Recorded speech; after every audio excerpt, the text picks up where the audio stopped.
Is your Mercedes GLC failing to launch Apple CarPlay or dropping the connection constantly? Statistically, 80% of infotainment connection issues are resolved by replacing a faulty lightning cable. Let us walk through the diagnostic steps to restore your smartphone integration. Start by cleaning your phone port and testing a known good data cable to rule out physical faults. If hardware is fine, check your iPhone software settings and ensure Siri remains enabled for CarPlay access.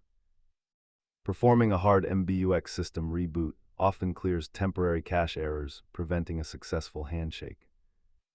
Most fixes are simple, but if these steps fail, you may have a faulty module requiring professional attention. Notice the massive price jump between a simple cable fix and a dealer-level infotainment diagnostic.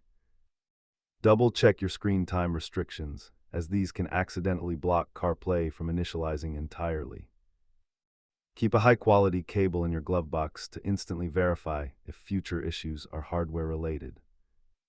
Always remember that luxury car tech is only as reliable as its weakest connection point.